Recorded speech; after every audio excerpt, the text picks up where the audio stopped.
Today I'm doing some ribeyes over the charcoal on the Weber kettle, using a little bit of hickory smoke and a simple garlic seasoning.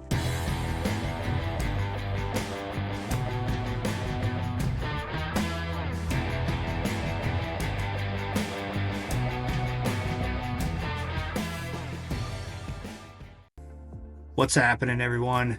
Today I am doing a little bit of some grilled ribeye steaks over charcoal. I got some awesome beef here, ribeye steaks from a cow we had butchered not too long ago, and gonna cut these bad boys open here. Got two of them in there, some decent sized ones, and I'm gonna keep it really simple today. I'm just using a little bit of olive oil on top of each of these steaks, and then also using some of our garlic seasoning all over. Our garlic seasoning is all natural. You get some nice flavor in there. You got the garlic chunks, there's a little bit of salt, a little bit of pepper, a little onion. Look at those ribeyes, nice little marbling going on. Those are beautiful, looking great. I don't usually do it, but I patted these ones down a little bit with a paper towel. I got them out of the freezer this morning, and I let them come to room temperature a little bit. They're just a little bit frozen still, but here we go. We're putting some olive oil on it, rubbing that in there, getting all sides, and yeah, I placed the bottle right in front of one of my cameras, so I do make mistakes. I am not sponsored by that olive oil, but I finally figured it out, and I moved it out of the way so you can see that beautiful meat there.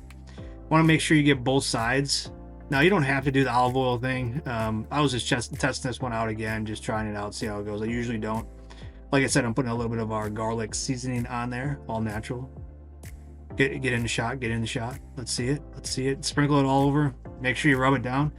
It's called a rub, not a sprinkle, so get in there, rub it down.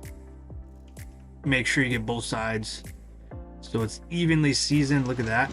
All right, here, let's go outside and get the grill all fired up while the steaks are resting, letting that seasoning get all in there. But again, we got the Weber kettle. It's like 50 degrees out today, so it's like actually not bad, as opposed to like the 20 degrees last week. I'm using some B&B charcoal again. I really enjoyed B&B. I'm not doing a full chimney today because I only got those two steaks that I'm doing the cook for, so I don't want to use too much charcoal. It's with the B&B, it keeps the heat really good throughout even longer cooks. So here I'm burning some, I think, Amazon boxes I ripped up. You always got plenty of Amazon boxes around to start your chimney, so that's always a good thing.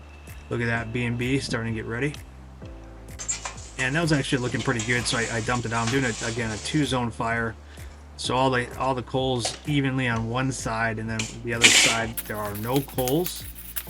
And I like to clean it off right when I put the grate on, just kind of have it. This time I'm testing out something different. I'm going to be doing one steak at room temperature and then one right out of the refrigerator. Oh, I messed up there.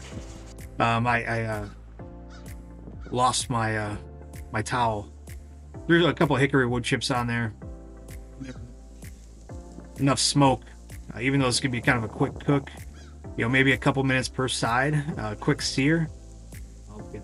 Looking good, smelling good. It was actually a joy to be outside today, except for those crows in the background. I think they're eyeing up my steaks.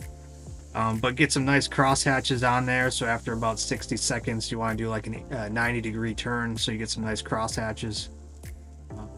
Look at that. Our rub's got a nice seasoning. You'll get a nice color on there. Now we do have a little bit of sugar in our rub, so it does have a nice caramel color. And sometimes it's just really nice day, so you just stay outside by the grill. Otherwise, if it's really cold, maybe you have to go inside. But today, nope, we're just staying out by the grill while we're doing these pretty quick. Like I said, 1 to 2 minutes aside, getting a nice char right over the charcoal, and then moving them over. So almost like a sear and then indirect. And I'm looking for about 130, 140, because medium rare is about 145, and the steaks are going to continue to cook a little bit once you take them off. Now the one on the left hand there, that's the one that let's sit out at room temperature while I was getting the grill ready to go. And the other one was the one that I put in the refrigerator. And I wanted to see what the cooking times and temperatures would be. They were a little different, I will say. I will say the one that was at room temperature cooked a little quicker, obviously. The cool one didn't take took a little bit longer.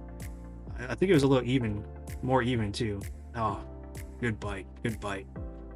Pull apart, nice and juicy, nice and tender, great flavor from that seasoning. And it was a nice simple cook. Thinking about doing a ribeye, keep it real simple. You don't even need to rub it down with anything other than maybe some salt, pepper.